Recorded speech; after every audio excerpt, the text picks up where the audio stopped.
Hello, welcome to Speech Talk Live, episode number 24. Today's November 13th, 2015. My name is Jay Oza, and I'm the host of this show. And today we have Julie Finkelstein and Sajid Zakaria. And what we try to do in this show is this is about speaking. So we talk about speaking. And the purpose of this is like five things I always point out. One is to learn, because speaking is a constantly a learning thing. Nobody's a perfect speaker all the time. Second is teach. As many of us have taken courses, and some of us are mentors. Julie and myself actually mentor the Coursera's Introduction to Public Speaking course, and Sajid is close to completing it, so then he can become a mentor too. The third thing is we also support each other here. This is the place where you practice. This is the place we don't try to, judge people. We will give you good feedback, but this is not trying to make you feel bad about it, because speaking is fearful. And what I tell people is raise the stakes when you're speaking here, because if you can do it here, you can do it anywhere, and that's up to you. So, and the fourth thing is, practice. Part of it is, if you want to try something, this is the place to do it. If you have something humorous to say that you want to try it. If you have a story, try it here. If you have some technical concept that you want to explain to people, try it here, because this is at least you're going to get a chance to view yourself later on and even get some feedback if you're interested. And one more other thing is share. We share speeches. Julie has shared her speech that she worked on a while back, and Sajid was very kind to let us use his speech to point out to people how you receive feedback and also get feedback, and he was very helpful in doing that, and a lot of people have found that to be very useful. It's on the Coursera discussion forum that I have pinned, that a lot of people have now looked at it. So Sajid, thanks a lot for allowing us to use that. So I'm based out of Hazlet, New Jersey, which is about 50 miles from New York City. And today, as I mentioned, one of the things we do is share speeches. And what I've done today is I've recorded 3 speeches. The first one is, and these are like, we want to have a discussion around this. So rather than just me telling you telling you live, I thought it'd be useful as a way to practice to make recording. So I made 3 recordings. One of them is on tips that I'm giving on how to overcome fear of speaking in front of a camera, like all of us are right now. And believe me, people have fear. They just don't sound natural, because when it's just you and the camera, you got to really start acting like there are people that you're talking to. People have difficulty doing that. Like if you watch somebody speaking to you and then you see them on a camera or watch their video, they don't look the same. And my take always is that you should sound and look the same, whether you are speaking to a person or whether you are making a video. Okay? The second video is something that I'm calling a speaking athlete. And what this is all about is that unless you have a super talent, whether you're in artistic, athletic, acting, whatever, medicine, if you're a doctor, lawyer, whatever, most of us are going to have to be good at speaking, because at the end, that's how most of us will ever make money. To put it bluntly, there are really 2 kinds of professions: those who get paid for speaking and those who don't. Okay, if you break it down to the bare bones. So that means that if you want to become a world-class speaker and you want to succeed, you're going to have to act. You're going to basically adopt a lot of the techniques and principles that an athlete uses to become a world-class athlete, to become a world-class speaker. So that's the second video, and I'd certainly like Julie and Sajid's thoughts on that. And then the third one is like more methodical. Okay, so now you're saying I want to become a world-class athlete or speaking athlete. How do I do it? So I've come up with a simple method that I've taken ideas from a lot of different places, like advertising, marketing, and I'm calling this, for now, Lean Speech Method. And name can change later on, but right now we'll see how that goes. And that's what I'm doing. Part of my purpose here is to get feedback. And, I've recorded this. Now it's for me in this show today is to get feedback from Julie and Sajid and answer their questions. And also at the same time, I'll be asking them specific feedback that I'm looking for. So in a way, you're going to get an idea on how, when you do something, how to interact with people if you want to get better, if you want to improve something, how to conduct a session where you're asking for their feedback, giving them the freedom to be free to make comments so they don't feel like, oh my God, I don't want to be too honest. So it's up to me to get them to be honest with me. Okay, so that's part of what I'm hoping that you can learn by watching this. So at this point, I'll have Julie and Sajid give their quick introduction, and then we'll go into our 3-minute speech segment. Julie? Good morning, Jay. Good morning, Sajid. Thank you, everybody. Yeah, I am now living in Stanford. I started this class when I was in Chicago. And right now, I have done one version of the persuasive speech. And I submitted it, but I want to improve it. And Jay has given me lots of hints. So I've been working on it. And hopefully soon, I'll be able to deliver it here. I sponsor a Saturday morning read for your success class, and we're reading the book The 7 Habits of Highly Effective People. And the idea is that speaking is a fundamental skill. Some of us needs a little bit of warm up. So the reading helps us to kind of get warmed up, give us a topic to speak with, and then we have a discussion. So you're welcome to join us. It's Saturday mornings at 10 a.m. Thanks, Jay.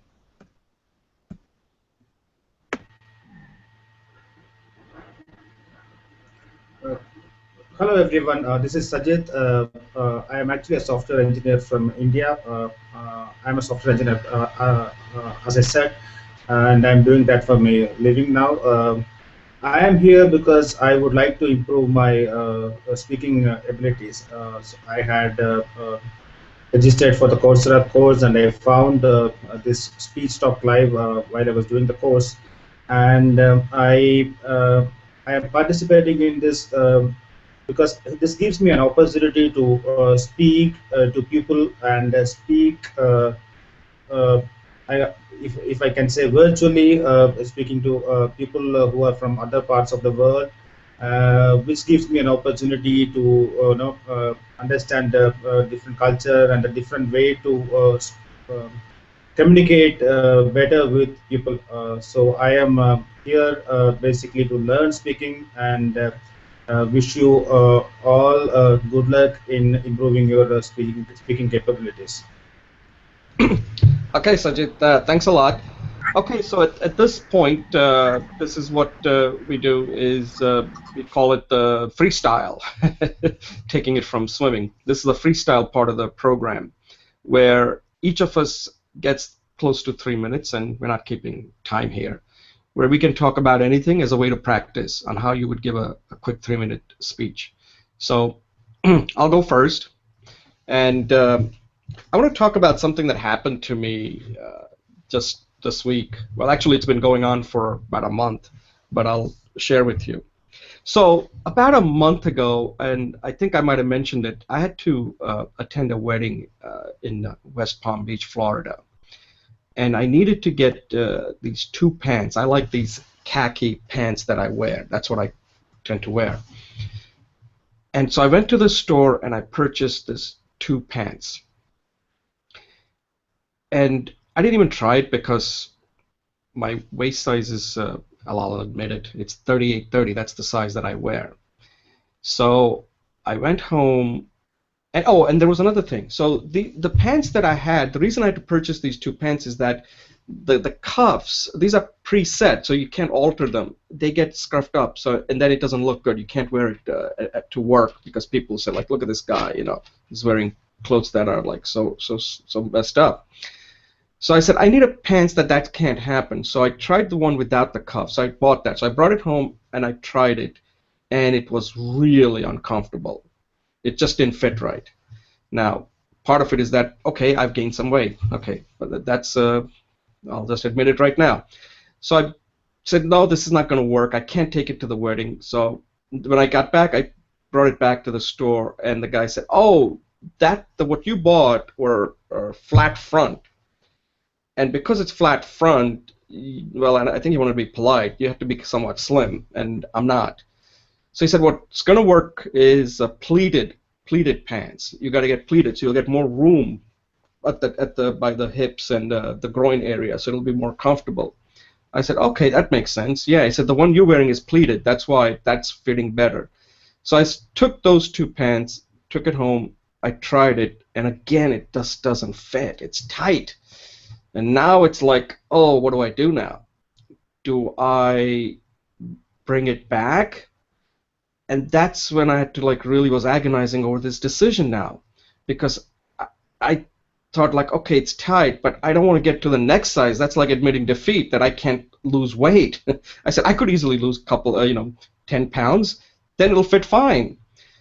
But what if I don't? Then I can't wear those two pants, and I need those two pants because I don't have any more pants that I can wear.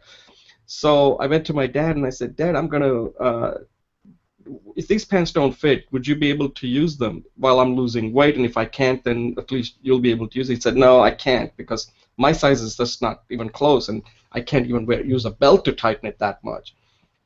So now I'm like, okay, I'll just have to lose the weight. But then the problem is I need those two pants. So I'm agonizing over this decision. And finally I decided, you know what?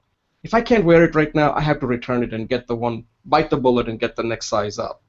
So that's what I did on Tuesday. I went to this store and I returned those two pants. And I was so nervous because I felt so defeated, oh my God, I can't wear this. I have to now admit to defeat that I'm moving up one size. And I don't know if you ever felt that. It's really uncomfortable to do that. You felt so defeated, oh my God, I'm moving up a size.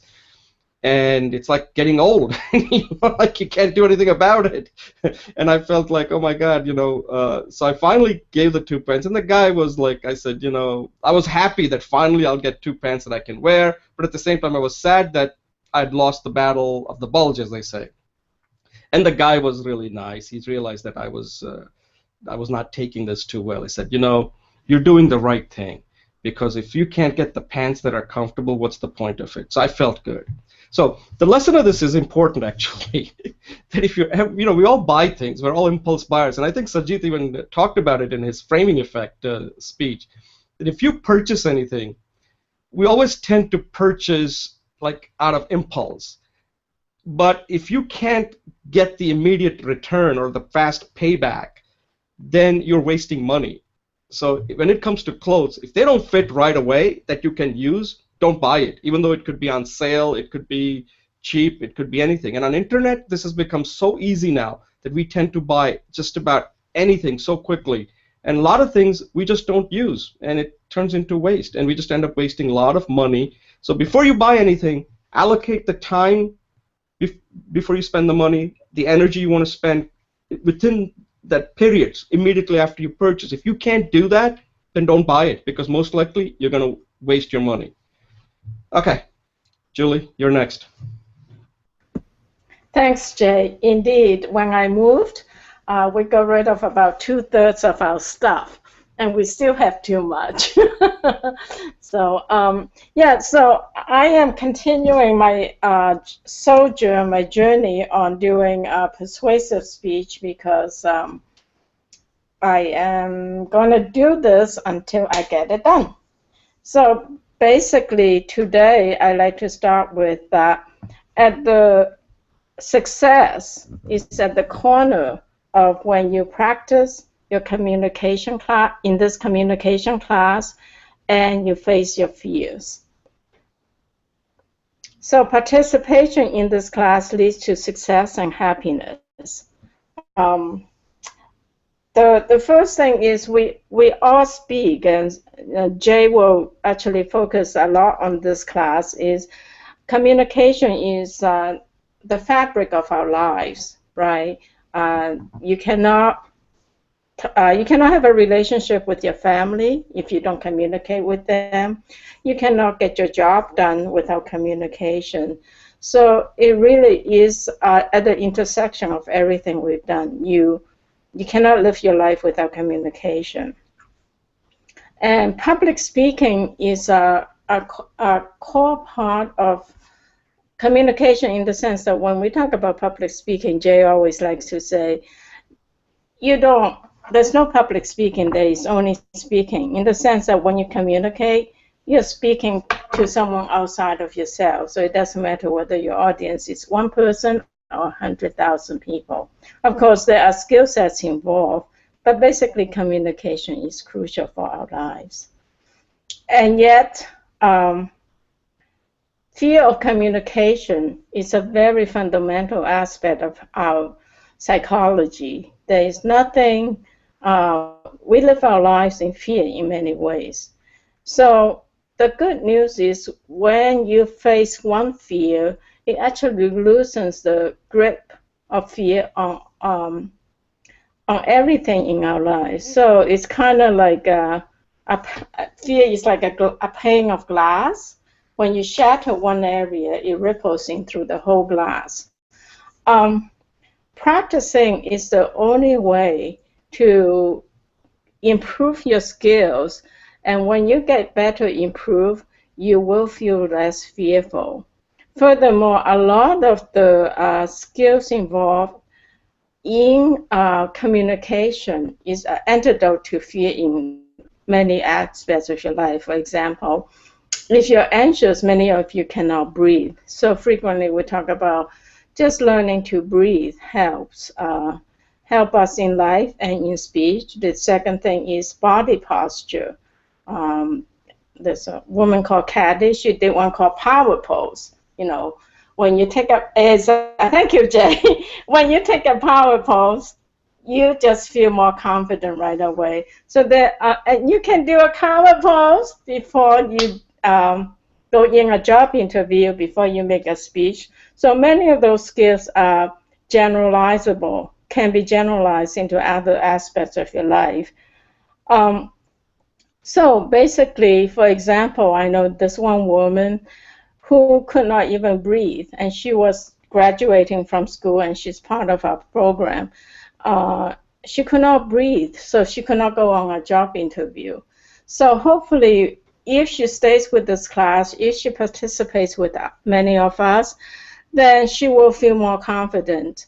And these kind of skills, when you participate with other people, it also leads to better social skills, your ability to interact with other people, your confidence in seeing the world from the bigger perspective, because you'll be meeting people you don't know, leadership skills, and finally just persistence. You know, not giving up is a huge life skill.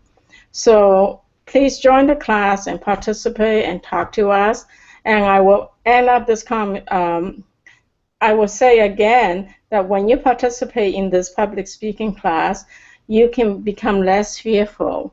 You can be more engaged with all spheres of your life, whether it be your personal relationships or your professional relationship. To recap it, I would just like to say what Jay always says: there's no public speaking, there is only speaking. And so come and speak with us and learn to listen at the same time. Thank you. All right, Julie, that was excellent. Just two comments before I turn it over to Sajid. Yeah, the one that Julie mentioned about the power pose, that was a famous a TED Talk that was given by Amy Cuddy. So if anybody's watching it, go to TED Talk and do a search under CUDDY, and I'll actually include that. And the other TED Talk that I'll refer to is something that I just watched recently. I think the woman's last name was Boyder. She's written a book called Gravitas, and she talks about breathing, that breathing is a very important part of speaking that we don't take into consideration, that you have to, like, you know, yogic breathing, diaphragm, you have to breathe from the diaphragm. And she was actually demonstrating that to people, which, Julie, you do all the time. So those two things. All right, Sajid, I'll let you give your 3-minute speech, and then we'll get to the first segment. Go ahead. Thank you, Jay. Julie, I could, one thing I would like to say is that you have selected the best topic for the persuasive speech. I've asked the metrics that you put in the version 1 or 2. There are a lot of people who joins the course, but they're not able to complete the course. They drop out in between. even I have dropped out from several courses in between, and yeah, this would be one of the best topics, and if you could persuade some of the people to complete the course, that would be really great. You have selected the best topic that I can think of. Okay, and Jay, I could really relate with you about the pant thing. No, even I have done the same thing in the past. I have bought pants one size less, thinking that in the next 3 months I would reduce my waist by like one inch or two, and then I would be able to wear it. I could really relate to you that on that. And regarding the speech that 3-minute speech that I'm going to do today, uh, out of the three speeches that the course discusses, the one thing that I fear most is the impromptu speech, the speech in which you're not aware of what you're going to talk about. Uh, so this is one speech now I'm really scared about, probably because of the worry of finding the right thing. Am I going to talk about the topic well? Am I going to am I going to appear foolish in front of others? That's the worry that I have whenever I get a chance to talk impromptu. I really I'm a bit hesitant whenever I get a chance to speak impromptu. Other two speeches, the persuasive and the other speech, I'm quite okay because now you get the time to prepare. You get the time to prepare and practice. Now you can actually do it. At least in my case, I don't find it very difficult in both other speeches. But in the impromptu speech, I am really worried because of the factors that I mentioned above. So I am trying to give an impromptu speech here, and I thought, why not talk about the impromptu speech itself and how do we prepare for the impromptu speech? So just before coming for this meeting, I just looked at the internet to figure out how can you give a good impromptu speech. Whenever somebody gives a topic for you to give impromptu speech, whether it's a meeting in or in an office circumstance, the first thing you should do is actually to take a deep breath and be aware that be sensitized to the fact that you are going to give a speech about the topic. Think about the topic and take some time. Try to take some time, even if you have to give an impromptu speech very immediately. You should be able to buy some time. Just thinking about it. Sit in the chair and write down the topic and take some time basically. And the other thing that you can do is think about the two important points that that you would like to highlight in your speech. If not, if you cannot think about any good topics, at least think about the how do you start the speech and how do you end the speech. So what the person what really matters is what captures the attention of your audience is basically how you start. Do you appear confident? And if you as the saying goes, no, the well begun is half done. So if you're really able to start the speech well, and if you're able to end the speech really well, that really captures the mind of the audience. That the people go back with that actually. So when you that's one aspect you should look at when you're giving an impromptu speech.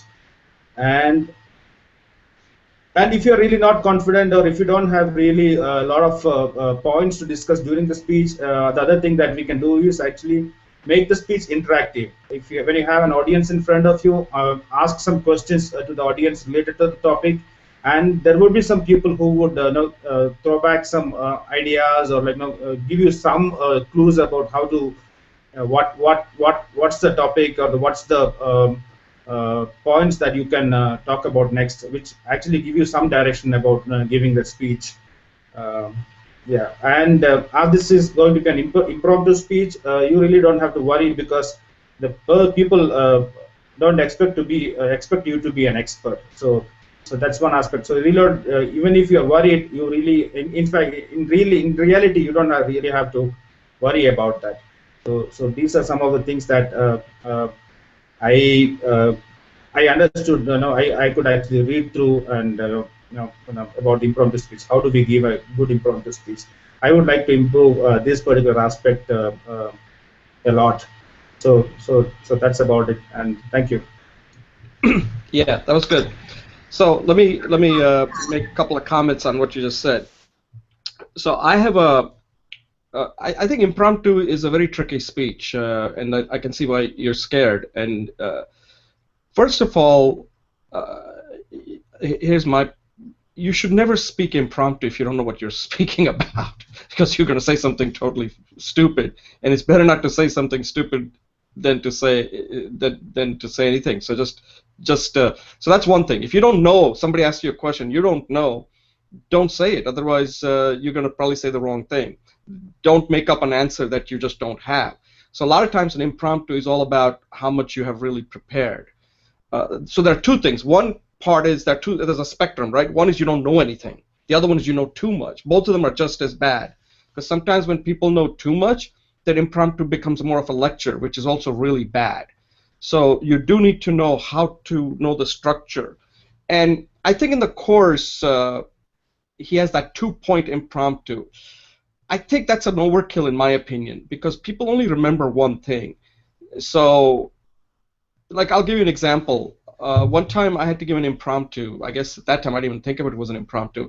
I had attended a relative's wedding anniversary, and since I'm the oldest, they said, "Can you say some things about their 35th? I think it was the 35th anniversary." And I had no idea what to say, so I said, "Okay, I'll just key in on one word," and I came up with the word passion.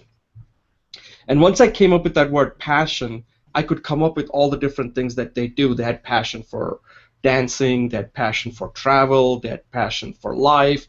And then my speech really flowed, and I had not prepared. So I still had to prepare. I only had like about half an hour before I gave the speech. And I just asked people, like, what are some of the things that they're passionate about? And I was able to give that speech, but I just keyed in on just one thing, not like 2 points. I think in the course they talk about 2 points, which is fine, but in real life 2 points may be too, because sometimes I listen to these impromptu and they go on too long and I have no idea what the main point was. So, and the other thing I'll say, what you just mentioned, Sajid, is preparation is very important for impromptu. You can only be a good impromptu speaker if you're already prepared for it. Otherwise, you can't. Like, if you notice these debates we're having in the United States, these presidential debates, those are impromptu, but they're prepared, okay? So this idea about, like, oh, you have to speak off the cuff, bad idea. Never want to speak off. You want to sound like you're speaking off the cuff, but unless you know what you're talking about, you're not going to come across too well. You're going to make mistakes. That's where gaffes happen. And the last thing I'll point out is if somebody asks you a question, don't be too hurried to answer it. Get some clarification. Because sometimes the question is not asked well, and we tend to always think like, oh, let me answer it quickly. It's like you're not a race. You're not racing to answer a question. There are no points given for how quickly you can answer the question. Take your time, take a deep breath, and just say, before I answer it, can you just clarify exactly what the question is? And there's nothing wrong with that. Buy some time. So these are some of the techniques that you can use. So you don't want to be scared of impromptu. In fact, if you're prepared, you should even ask for, like, a perfect example is when they have the spelling bee. They always keep asking questions like, can you give me the word derivation, all of this. Anyway, I'm taking up too much time. Julie, do you have any thoughts on this before we move on to our first segment? Yes, Sajid, thank you. Yeah, I got something out of that, and what you said was, take a deep breath and use the word sensitize. And I use the word connect, but like just take a breath and like settle into the topic. I thought that was really nice. And then if you can ask questions, and I always do that when I was at corporate meetings. I always buy myself a little bit of time. So at one point I said, I've got 3 points, and then I ended up only 2 points. So now I've learned to say, well, I think your question is, and I've got a couple of points, and so that's a little bit less precise. So thank you. Sajid, any thoughts before we move on to our first segment? Yeah, thank you for the inputs, Jay and Julie. So that's really insightful. Yeah. So I think we can go ahead to the next topic, Jay. Yeah. Okay, great. Okay, I'm going to take a brief pause, and then you may want to mute your lines.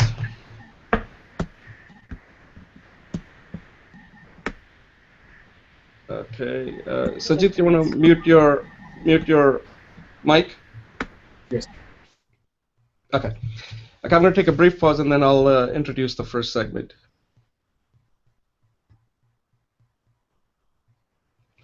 Welcome to Speech Talk Live, episode number 24. My name is Jay Oza, and our first segment we're going to talk about how to become comfortable in speaking in front of a camera, the way I am right now.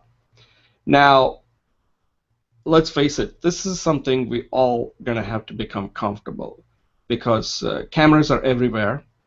They're on phones and they're getting better and better. And people are watching lots and lots of videos. Videos are very important in conveying your message. I mean, look at what we're doing right now. We're basically having a video conferencing call, or in this case, we're calling this a show, Speech Talk Live. We have Julie in Connecticut, and we have Sajid in India. This is the reality, folks. You have to become comfortable at it. Otherwise, you will not get a chance to connect with people all around the world.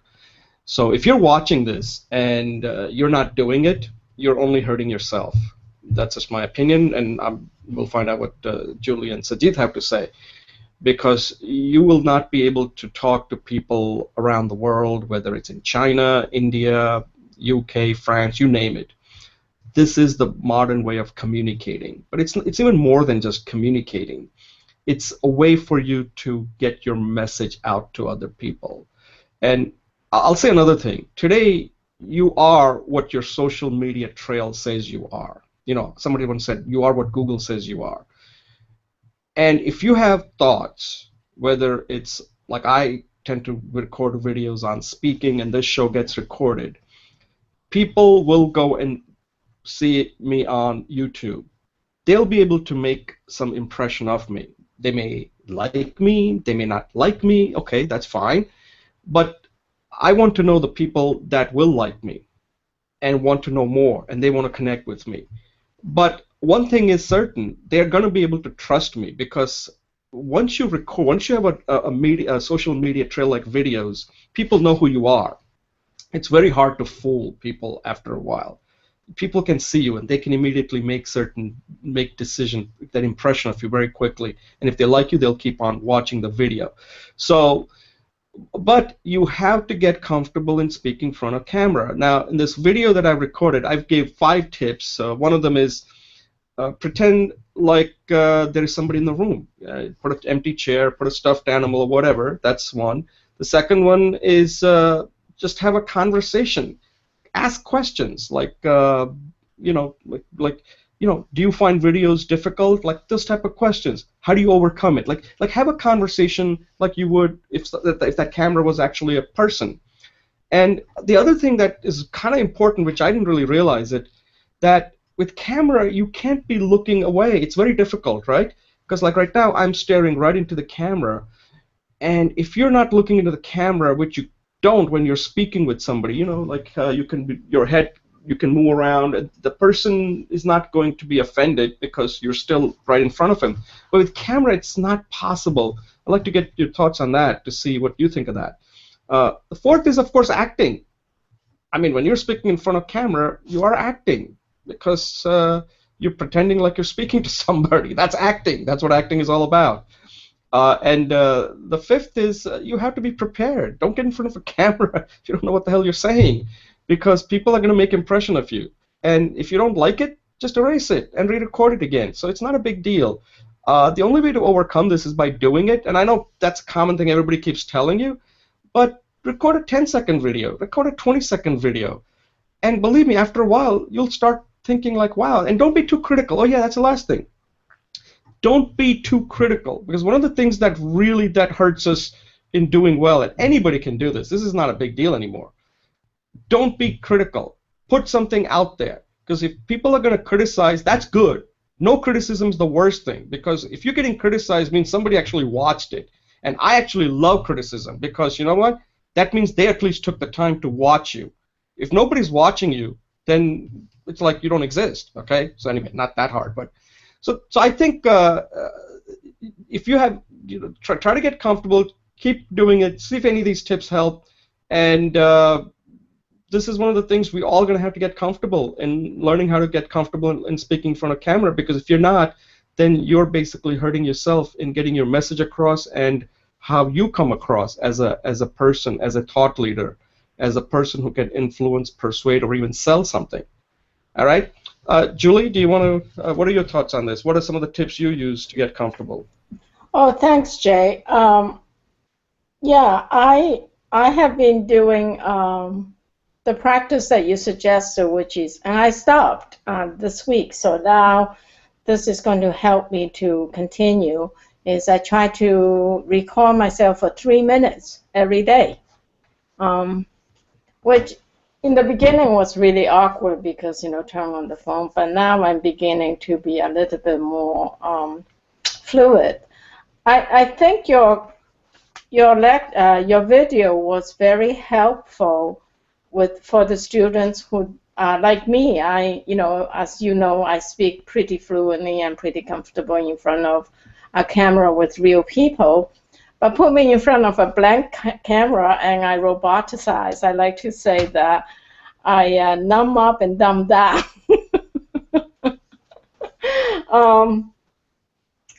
So this has been a really good challenge, and I have tried all of these things, and they do all help, except for the chair one. I did not put a chair there, so I tried that. And I appreciate you saying not to be critical. In terms of, I know that this is your first shot, but in the interest of fellow students getting some feedback, I thought the message was very helpful. Of course, as you know, you don't need to split it into 2 videos, because the last one was only 5 minutes long, and 2 minutes of that was used for almost 6 minutes long, but 2 minutes of that was to recap the first 4 points. In terms of being helpful, I would like to maybe see some real life, like we always do, some real people examples, and then perhaps even some role-playing description of how each of them changed them from before and after. But the ideas are really great, and I think they are very helpful ideas. Thank you.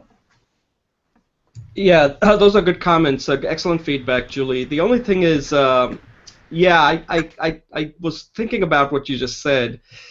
The thing is, you don't want to make it too long. So you're fighting time, and then if it's too long, people were like, just give us the facts. So you kind of, if I have to do it and make it into a course, I would certainly do that. And in fact, one of the things that I have done is, one of the things that people always ask me is that, how do I start? Because one of the things that nobody ever talks about is, how do you start when you have to build a speech? Where do you start from? So I actually recorded a video, which I didn't include in this particular show, where, I think I have shown this, right? I keep this with me. This is my tool, by the way. This is an Olympus audio recorder. I don't think I could even do a good job without this. This is what I use all the time in the car, and whenever I have something that I've come across, I'm thinking about, I'll immediately turn it on and I'll record it. So that's pretty raw, right? And I was showing people that this is how I do it. That if I read a book or if I watch something just came to my mind, I'll immediately get my thoughts onto the video audio recorder. I don't like to write it down in a diary because sometimes it's not that convenient.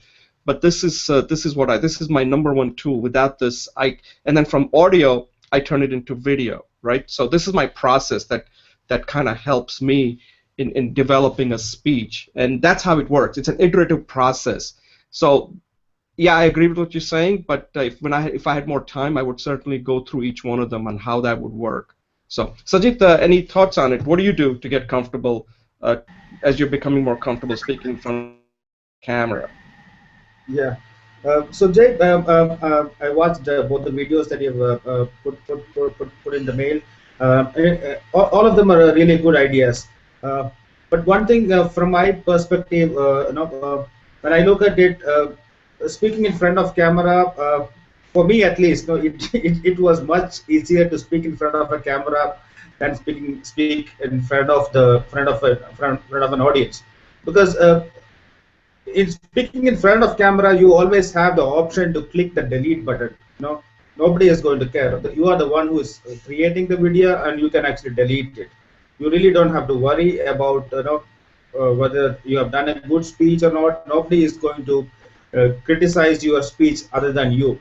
So if and speaking in front of camera, I think is one of the best ways probably to increase your speaking capabilities. It's like speaking in front of the mirror. The good advantage of speaking in front of the front of camera is actually you can actually see and hear what you have spoken. So you can actually go back and review your speech. So in that sense, I felt speaking in front of camera is quite good. I mean, in quite easier than talking in front of an audience. But I like all the points that you have given.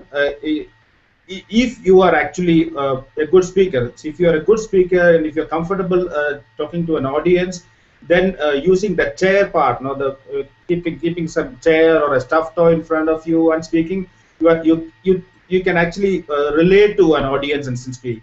But from what I'm thinking, it would be much more. As I said, it's easier to talk in front of a camera than talking in front of an audience. That's what I was thinking. But very well put out thoughts, Jay. The 5 points are really good. I really liked it. Thank you. Yeah, good points. Thanks for the feedback. One thing I'll tell you is that speaking in front of a camera is not natural, because like right now, if you look at me, I'm just kind of, I can't move around, and I'm the kind of person that likes to move around a lot. And one of the feedback I seem to get is that, at least I get from Soumyan, is that I'm too stiff, especially in the beginning. And the reason that is because I don't want to move around a lot. And when you're not moving around a lot, you do look a little stiff. I'm not sure how to overcome that. Okay, maybe you guys have some thoughts on that. Because in camera, you don't have the luxury to move around, because that camera is stationary. There's not somebody. I don't have a cameraman who's moving the camera, so I can't move around. So it's sort of difficult for me to speak like that, because I'm very I move a lot. That's how I speak. I tend to use more gestures. I can use gestures, but I can't use my body quite effectively. The body language is not there. So I don't know. I just like what we're doing right now. It's fine, but overall, I'm not sure that the way you speak in front of a camera is not the way you're going to be speaking if you're in front of an audience. I just want to make that clear, because otherwise you're going to come across looking stiff. In camera it may work, but not in front of a real audience. Julie, any thoughts on that? No, I think I appreciate what you're saying, and I find that in this series of speeches, by the time I think, again, I know that you did this as a raw dump, which is fine, because I think many of us can learn a lot from that. But I can tell that by the time you got to the lean speech, you became much more animated, And there was sufficient energy in that one, I think, to capture my interest. So that's it. Thanks. All right, Sajid, any closing thoughts? Yeah. Nothing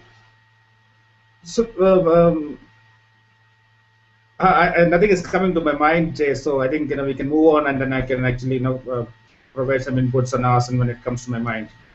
Okay. All right. Great. Thanks a lot. And yeah, thanks for your feedback. And we'll move to the next segment. So just mute your line, and I'll introduce the next segment.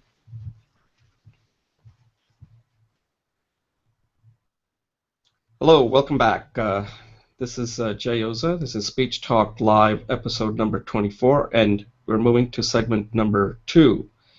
And in this segment, I had recorded a video where I talk about speaking, but more than just speaking. We all speak, and most of us are pretty good at speaking, but we don't consider ourselves a speaking athlete, and I'm using the word athlete as like an analogy here.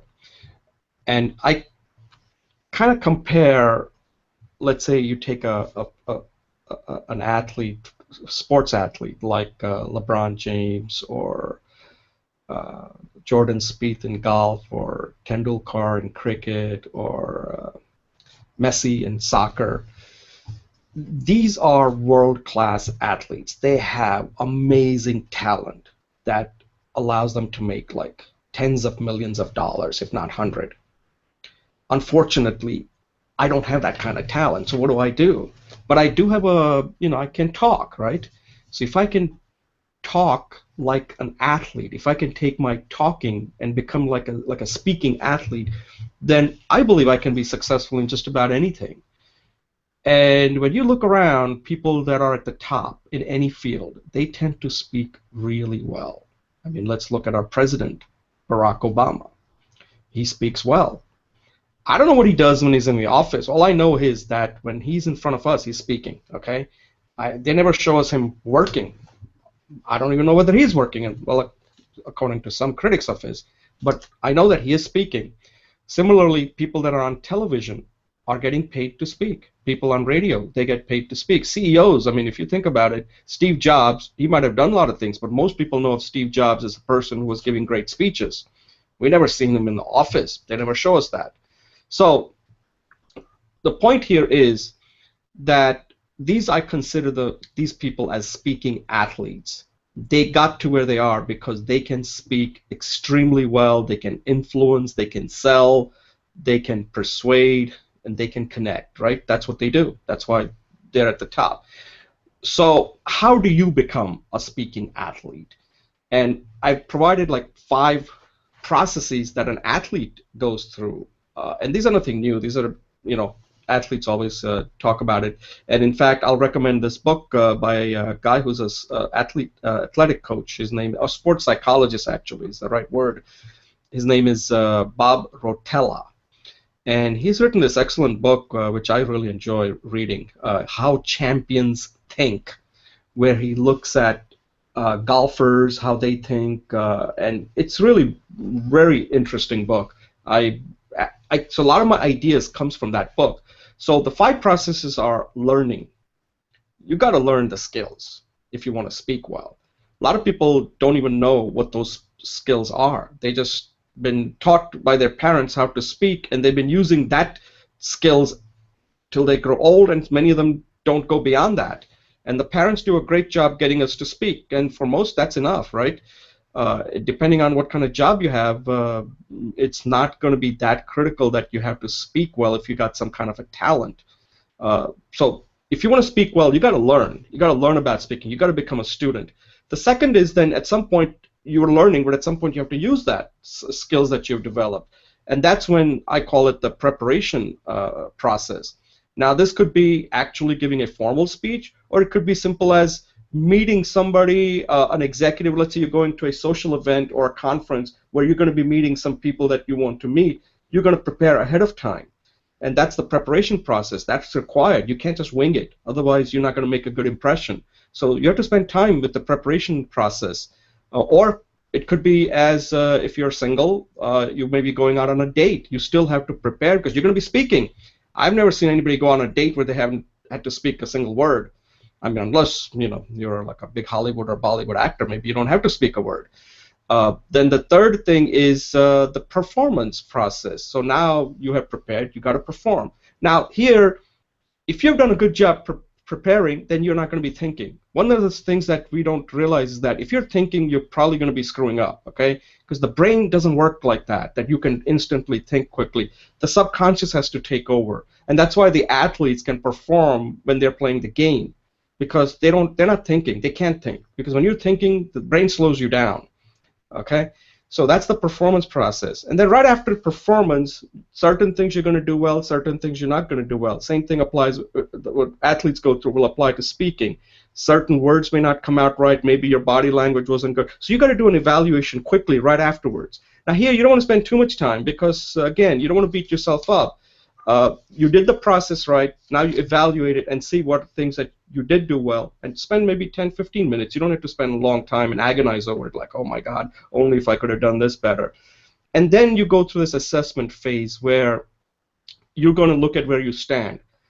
Is your practice good? Is your learning, what do you need to learn new skills? Do you need to learn some other techniques? So this is kind of like an iterative process. So the same things that what an athlete, a sports athlete does is something that we can all do to become a speaking athlete. And I bet you if you do this, if you really focus on trying to become a speaking athlete, and this is not something you're going to become overnight, this is a lot of work. Athletes don't become great athletes like, just by going out and start playing basketball. I played a lot of basketball and I'm not an athlete, okay?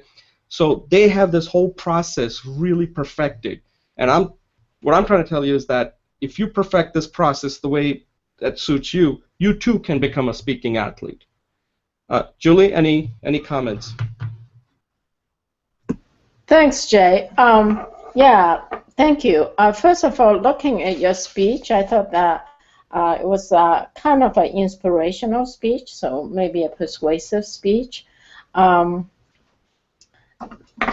I like the 5 steps, and I think that's the metaphor is to up your skills you do through this learning. Just for constructive criticism, I have it down here that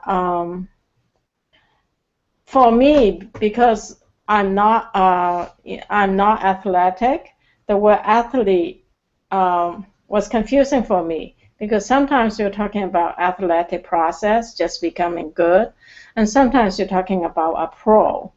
And I found that the Obama and the Oprah examples too far out of reach for me. So if I was your student, I would like to hear maybe like Julie was a CEO, she was a manager and she wants to be a CEO, but her communication was off. And I helped her to speak better, so she was invited to Industry Speaks, for example. So it's great to have like stars, but it's also good to have someone in your circle of influence. So I can see what you can really do for them if you're going to be my teacher or my trainer. And I think that when you say learn, I would say learn and train, because learn is knowledge-based, training is skills and practice-based. The other thing is the evaluation and assessment sounded too similar to me.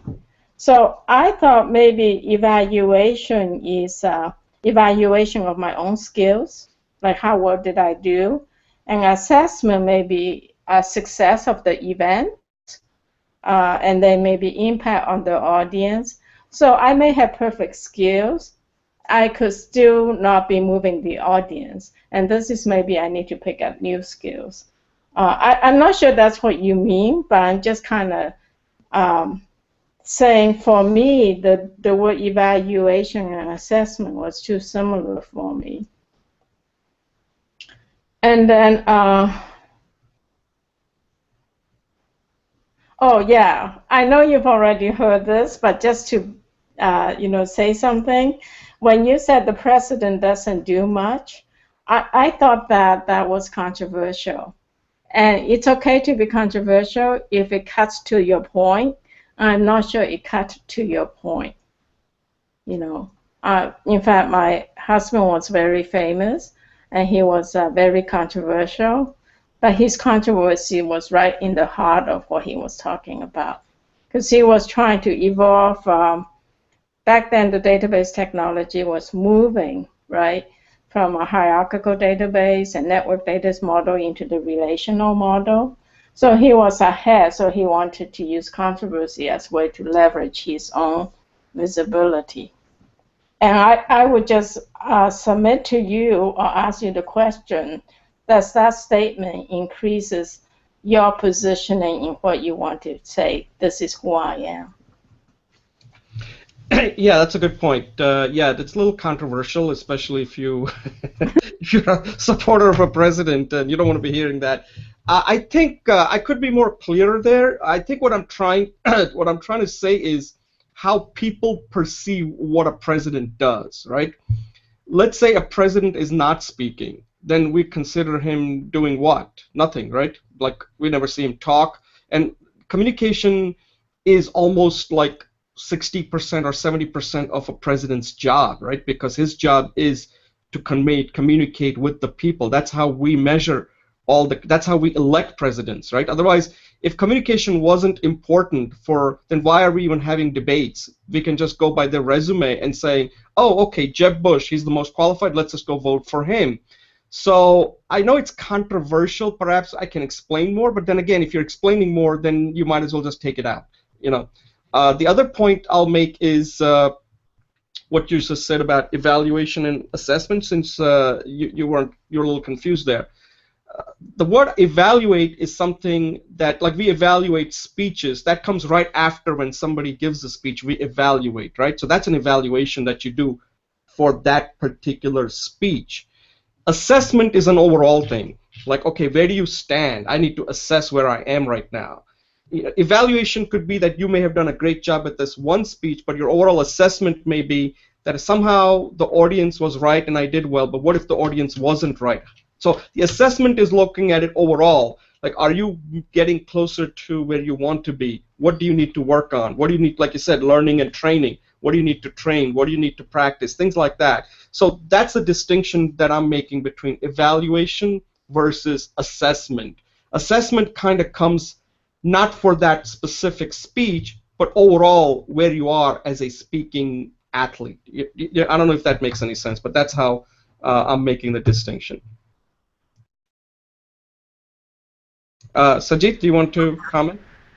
Yes, yeah. So, Jay, first of all, I really like the analogy. Comparing, mapping a speaker to an athlete. So that was really good. I really like the idea. A good analogy. And about the process now, as someone who plays tennis, who has tried to dabble in different other sports, I really could connect with all the points that you have said. But one of the things that I thought is this is not just an athlete, but this is an elite athlete, who actually gets a support, the coaching part also.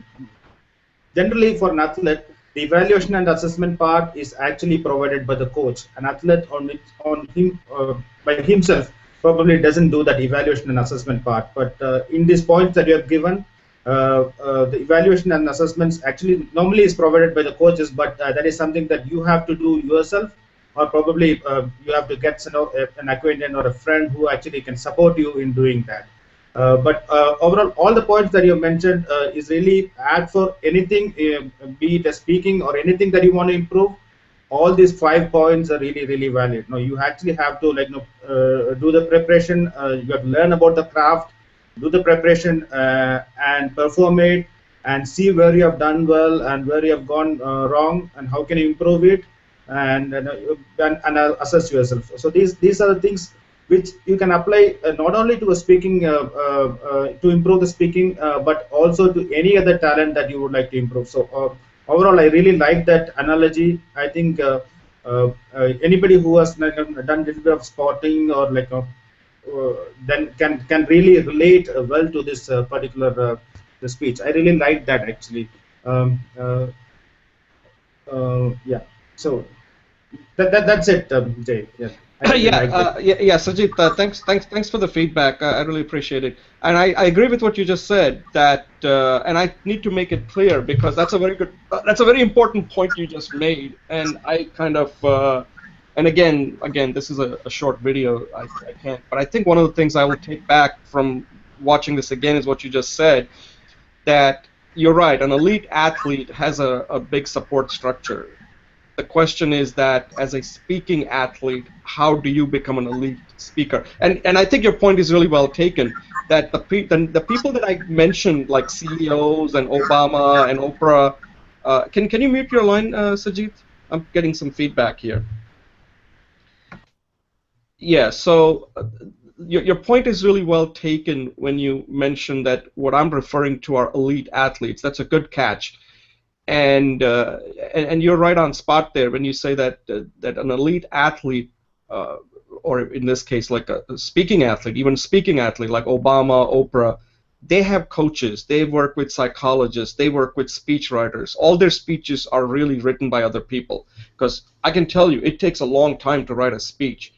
So your point is really well taken. That kind of gives us nice segue that for us, we don't have the money or the time and all that support structure. So I think what I need to really work on, based on what you said, is how can you become both essentially a student, a teacher, and a coach. Essentially, that's what you are kind of saying. That I need to come up with something that tells people that, yeah, these examples might be great, but I'm not going to be like Obama. I mean, realistically, I can't be like Obama because I don't have talented speechwriters who do it for a living. And then I don't have people who are going to give me all kinds of tips on my body language. And also, remember, Obama and Oprah are talented already, okay? They've been doing this for all their lives, so they know exactly what they're doing, yet they have coaches, and that's why they're elite. So that's a very good point that you just made there. Julie, any closing thoughts? Yeah, I agree with Sajid and what you just said. I think the question is, if you're looking to get to people to buy in, is exactly what you just said, which is, okay, you'll never be a pro, you'll never be the $100 million speaker, but working on this, and here is what I'm giving you, will significantly improve your life. I think that's it. That's the real question. If I'm here listening, if you tell me how you can use Oprah skills or these athletic skills, I think what's missing is how do I apply it to me in my life? Yeah, that's a good point. Yeah, that's a good point. I have to work on that. Sajid, any closing thoughts? I really like the idea and analogy. And the other thing is, like an elite athlete, at least a person who plays a game, many things comes very natural to him. Everything is stored in his memory, muscle memory. So he knows how to react to a particular situation without using his brain. So when you say become a speaking athlete, it becomes you are saying that no, you have to become as good as an athlete. In the sense that the speaking should come very naturally to you, and everything should be there in your muscle memory without even using your brain. So you should be able to talk. It should come very natural to you. So this is very good concept, Jay, and I think I wish every one of us will become a speaking athlete. Wow, that was excellent. That was a good conclusion. I like that. Everybody becoming a speaking athlete. There you go. That's my tagline. Everybody can become a speaking athlete, as Sajid points out. All right, So I think at this point, if there are no comments, we'll just move on to our final segment. And let me just take a brief pause. That was a very good session, by the way. I got a lot out of it. I wrote down quite a few notes there. But I'm supposed to be quiet for a couple of seconds. Okay, welcome to Speech Talk Live, episode 24. My name is Jay Oza, and in this segment, we're going to talk about a method that I'm calling it the lean speech method, to develop your speech iteratively and incrementally, and also a way to test it out so that you don't end up wasting a lot of time. So before I go into this in more detail, I've actually recorded a video that you can watch, but I'll just give you a little overview in case you don't have time to watch the video. So this lean concept has been around for a long time, so I'm just adopting it from, it started in manufacturing, the Toyota production system, and they used it to remove waste, because you don't want to build products and then find out that nobody wants it. So the purpose of it is to build products in a way that eliminates waste, okay? And this term now has really caught on in the entrepreneurial community, I think all over the world, but especially in the United States. maybe Sajid can tell us how it plays in India. The lean startup concept. So they've taken this concept from manufacturing and saying, hey, when you develop software, you should develop it, because software is the key now in everything you do, right? So when you're developing any kind of product, you should use the lean method, so you're iteratively and incrementally building your product. And while you're doing it, you're getting that feedback from the customer so that you know exactly what the customers want and are willing to pay for it, so that you don't have a product built and then find out that there is no customers out there that want your product. And believe me, even though this concept's been out there, I work with a lot of companies that don't understand this at all, and they're struggling because they have a product and now they're looking for customers. Believe me, that's just not the way to do it.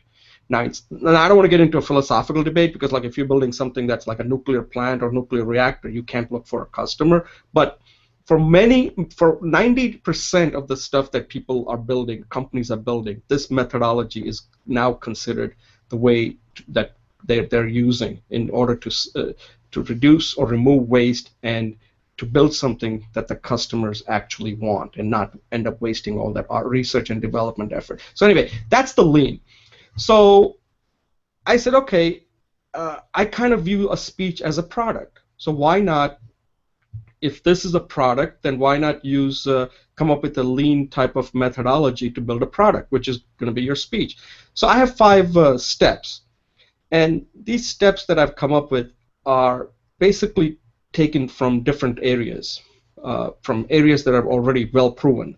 So these are not like some new wave ideas that nobody out there is using. These are very well tested and perfected, like advertising, marketing, sales, and obviously I mentioned like lean startup, entrepreneurial, and manufacturing.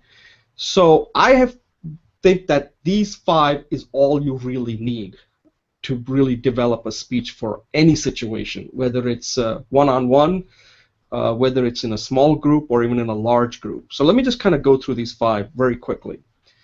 The first one is one word. Now, before I go into that, unless you're a dog, you can communicate without using a single word, right? Dogs do that, and we do everything for the dog, at least here in the United States, and they don't ever have to communicate. But assuming that we're not dogs, we have to communicate. One word is something that's very important, and that comes from advertising. I mean, when you look at it, that's branding, right? Like if I say search, you immediately think of Google. If I say innovation, you'll probably think of Apple, similarly. So your speech should have some sort of a branding that immediately gives you an idea what you're really talking about. Can you explain what you're talking about in one word? Like, for example, if I had to brand this particular speech, I would say that I have recorded a speech on speaking. That would be my one word. Maybe not the right word, but at least that's one word. Now, why is that one word so important? Like, let's say if I meet with you and I say, hey, Jay, what have you been working on today? And I say I've been working on speaking. If you're not interested, if you don't ask any question after that, I'm done with you, okay? Why am I telling you something that you're not interested in? It's very efficient for me to know quickly whether you have any interest. There's no point in me giving you a 3-minute speech if you have no interest in speaking at all. So I'm done with you, right? Not in a rude way, but there's no point in me introducing that topic. So one word is very important. It's a way for you to introduce something that you've been thinking about. The next one is what I call soundbite. Now, soundbite is very, very important because that's what somebody is going to use to tell other people what you know. So let's say if I created a soundbite called Speak to Win or Speak to Connect. Let's say that's my soundbite. Maybe you can come up with a better one.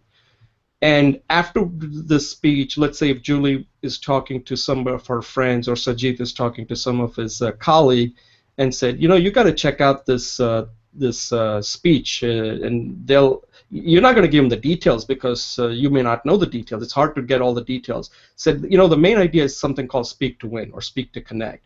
That's the soundbite that you're going to use to spread the message. So you do need a soundbite if you want your message to be spread.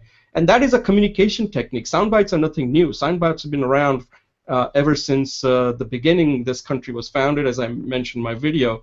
One of the first soundbite was something that Benjamin Franklin had created, Live or Die. The one that most of us are familiar with is the Steve Jobs one, when he created after he joined Apple, Think Different. That was the soundbite that everybody could latch on to, like, oh yeah, Apple, I know what Apple stands for, think different, think different, think different, right? It allows me to think different, whatever that means to you. So that's the second one. The third one is this thing called the 10-second concept. Now, 10-second concept is also extremely important. So each of these are so finely tuned that, and again, I didn't develop this. This comes from a lot of things, but the one that I know of is it comes from the movie industry. So let's say, Julie and Sajid, you're writing a screenplay or script, and you send it to some Hollywood producers saying, hey, I've written a script, I spent 6 months on it, and I hope you take it and turn it into a movie. All they're going to do is only give 10 seconds to it. In 10 seconds, they better get the gist of what that movie is all about. And what they're going to be looking at is, so they're going to be doing two things. If they can't understand it in 10 seconds, that script, you worked on it for 6 months, is a pass or dead. They're not going to move on it. And that's why sometimes you see these books that gets, like, people say, my book got rejected like 60 times and all that.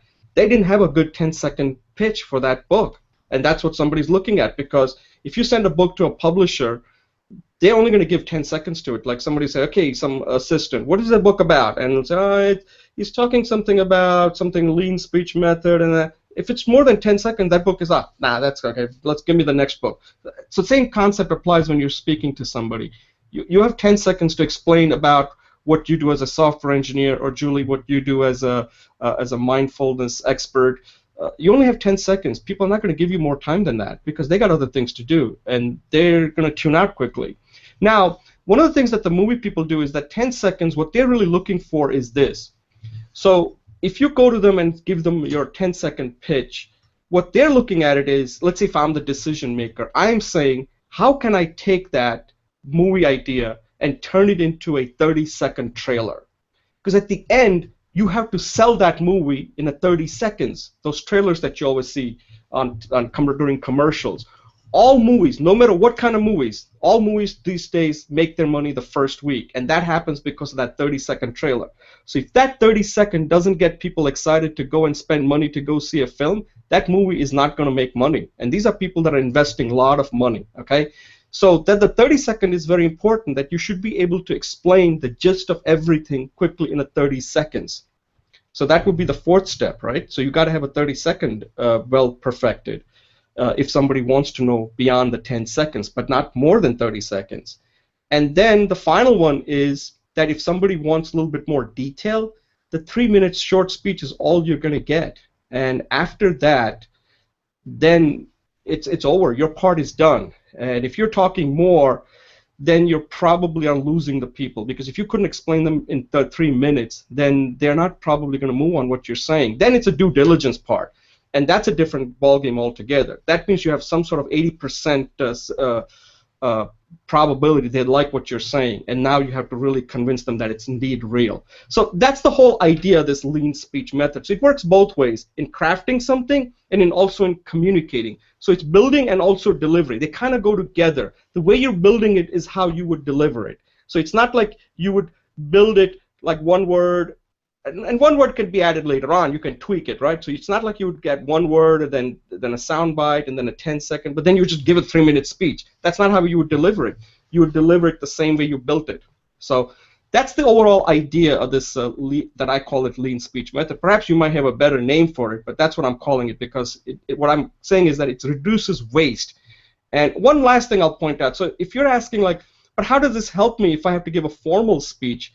And what I have to say there is that you keep practicing these 3 minutes that you are building. So like, Julie, you're working on your persuasive speech.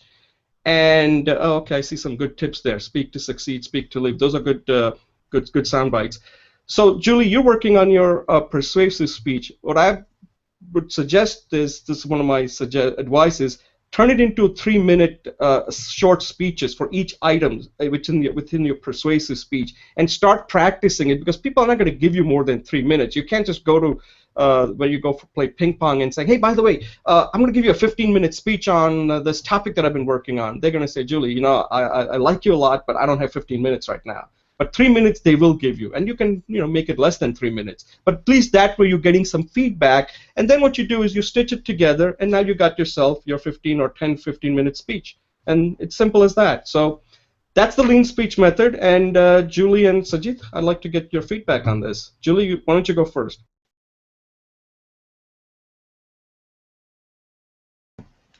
Yeah, Jay, thank you.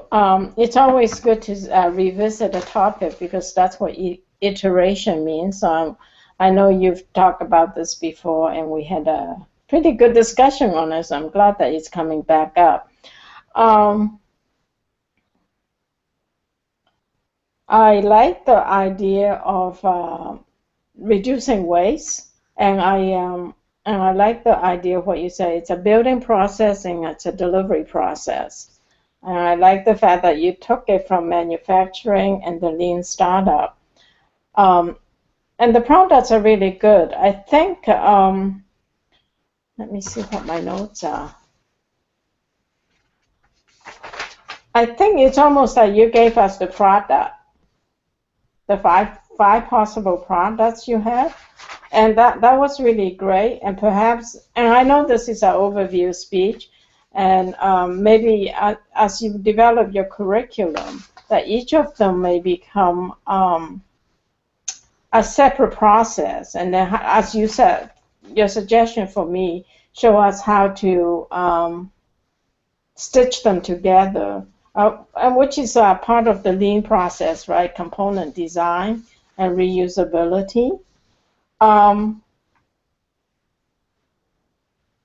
I think in the video you said how to create a speech that quickly does sales.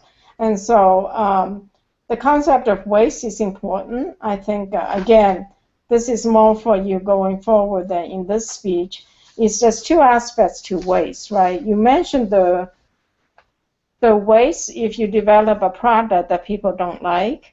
There is also a streamlining of efficiency in the process. So once they found a product they like, manufacturing companies learn to reduce waste of inventory by just doing like just-in-time supplying process.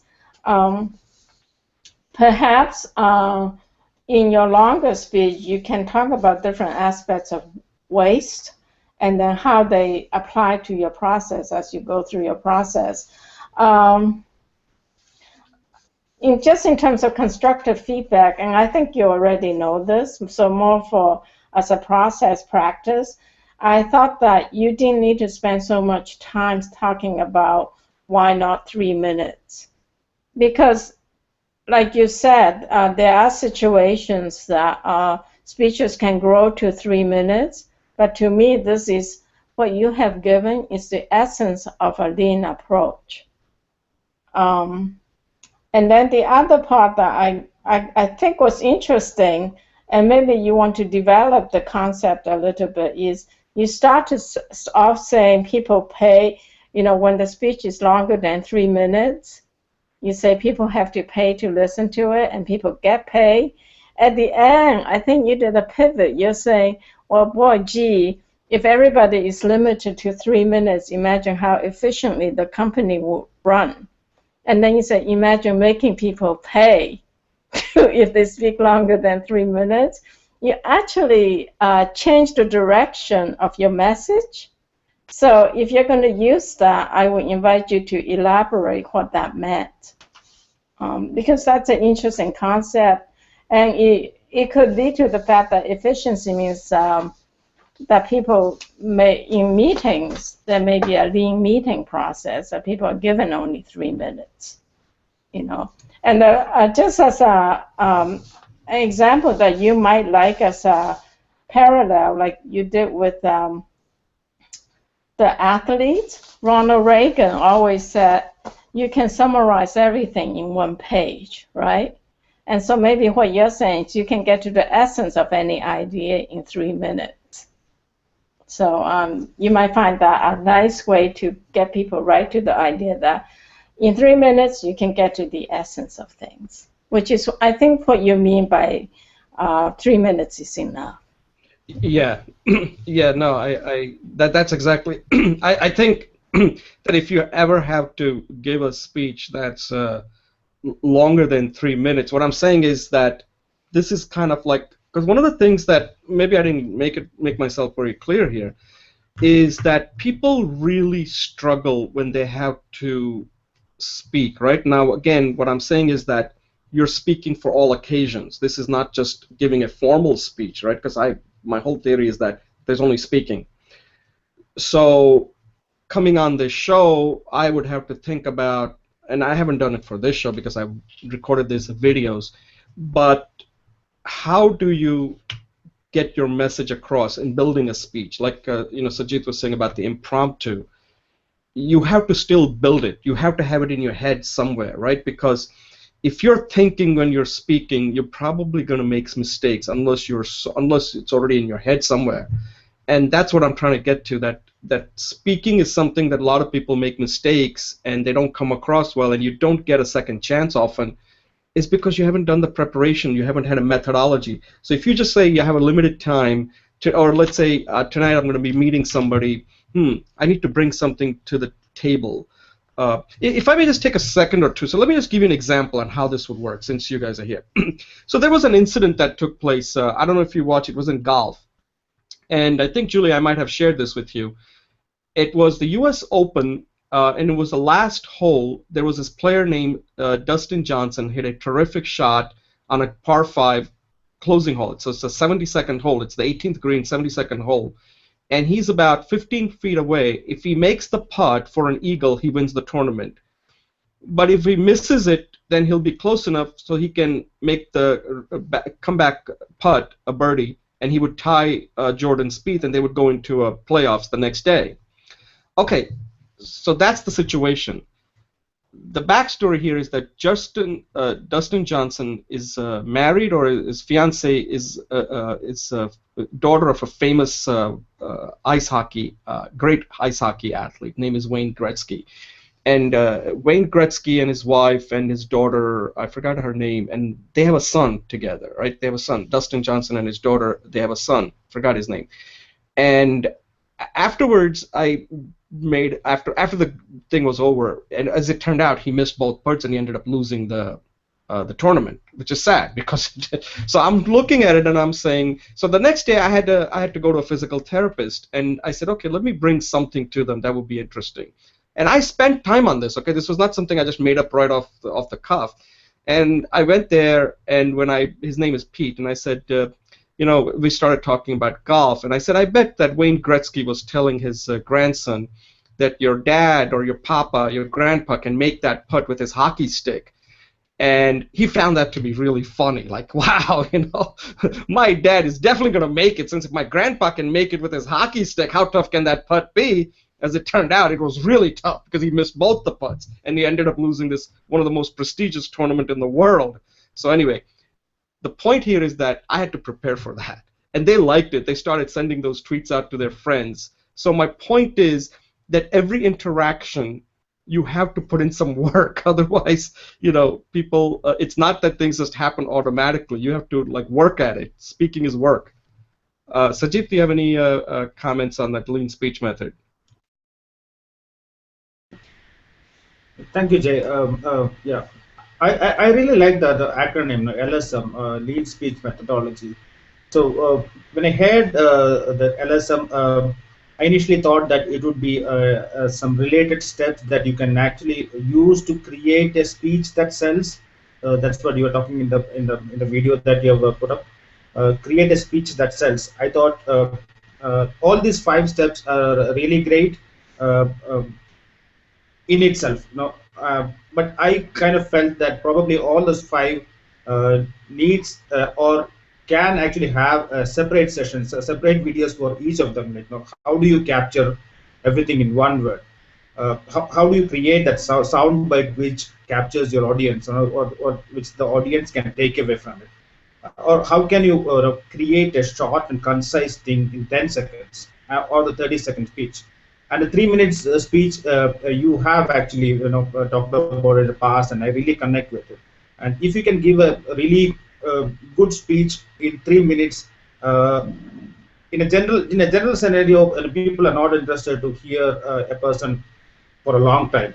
So the points that you have, if you can actually persuade a person in that 3 minutes, that's the best or the minimal and the optimal time that a person has actually to convey his message across.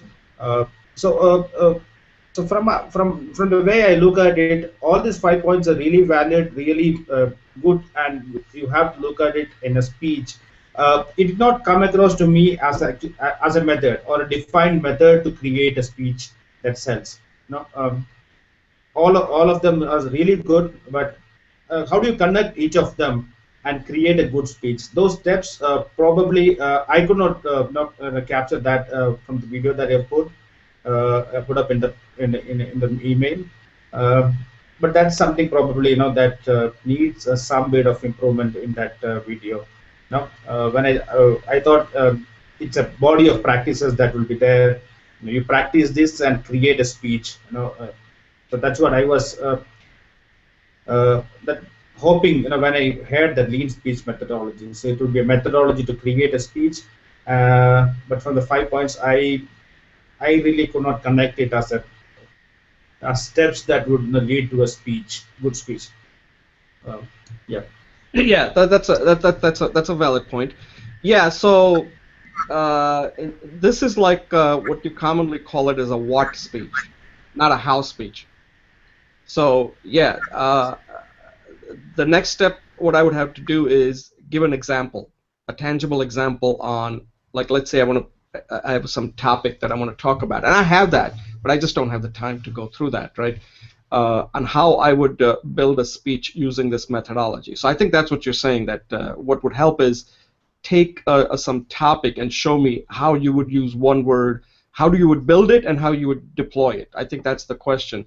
And yeah, so that's a good point. That's a separate video altogether that I have to show you how this would work. And that would take a long time, by the way, and I didn't want to spend more than 10. I think I spent 15 minutes on this tape, which might have been a little long. The other thing is that you mentioned is that I didn't explain the part about the selling part, and that's a good point too. The selling part is not the speech that will sell. It's how the feedback you get when you're using it is what's going to tell you whether it's selling or not. See, I can't tell you this is the speech that will sell because I don't know who you're going to use it again, who use it with. For some people, they may not be the right customer for that speech. Like every product is not, it has to have the right customer, right? So think in terms of a product. Like if you build a product and that person is not the right customer, then you're wasting time. So the whole point is that that's something that you have to, and again, that's something I have to show at what point. That's how it's like a step ladder, right?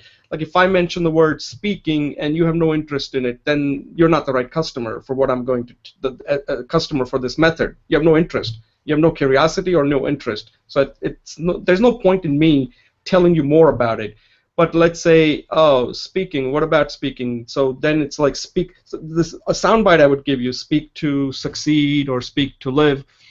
That's what you're going to be then taking to somebody else. And then you would say, well, what are you working on this speaking? And I would have to give you a 10-second concept on what it is, that it's a method that allows you to develop and also deploy a speech that sells, something like that, okay? Something like 10 seconds. Now, after that, if that isn't something you're interested in, then why am I would even consider giving you more than that, right? It ends right there. So it's a way for you to test it out, right? Because most of the time when you're developing a speech, how do you test it out? You have to test it out with people and raise the stakes. So like what I'm doing right now is I'm testing this out. I'm testing the speech out. I'm getting very valuable feedback. So in a way, I'm kind of practicing what I'm preaching, that if I were to go and give this speech, all the questions you have raised, I have to now answer them in my speech. And this is what I'm trying to tell you, that this methodology is how you would go and test it out. Now, I'm having a luxury that you guys are participating, but if you don't have this luxury, then you have to find people that will be, and sometimes it's hard to find people. I'm lucky that I have you two who are coming on the show and giving me the feedback. Otherwise, I can't find the people who will give me the adequate feedback. But that's what you need, and that's how you determine whether it's going to sell or not. Now I know what will sell and what will not sell based on the feedback that you have provided me. But that is the process, right? And again, that's what the selling part is, whether you're selling or you're being sold, right? And if you're not selling, then why are you not selling? What is it? Maybe it's not the right person. Maybe the customer or the product you're selling is not the right one for that customer. So then you don't use that product. Don't sell a product that somebody doesn't want, right? So I take your point really well there, both on selling and how do you actually would use this. And I'm working on those. I actually have the example, but I haven't made the video for that. So those are good points. Julie, any closing thoughts? Very nice. Thank you. Thank you for a great session. Sajid? Yeah. I really like the idea about LSM, the lead speech methodology. I think if we can really make this and create a good video about it, and if we can actually capture your audience with this lead speech methodology, I think that would be something that you can really sell and make money out of it. I think you would start making money out of just speaking. If you can actually improve this technology methodology and create it, and if this gets accepted by the world, right, you are going to be a big man. You are going to be a good speaker. Well, I think I got 2 customers. Well, I don't know. Julie, are you a customer? Well, Julie's not sure. Sajid is definitely a customer. So at least I got 1 customer. See, all business starts with the first customer. So Sajid, you get it for free. Julie, you'll have to pay for it. I'm just kidding. Julie, you get it for free since you're helping me build this. All right, guys. Thank you for participating. You've been wonderful. You've given me a lot of useful feedback. You actually was very encouraging. Actually, excellent feedback. Both things that you would do to improve it, and I think that'll help me a lot. So again, thank you for participating. I'll see you next week. Yeah, great idea. Thank you. Bye, Sajid. Thank you. Thanks. All right, Bye-bye. Sajid, thanks for joining. Okay, bye, guys.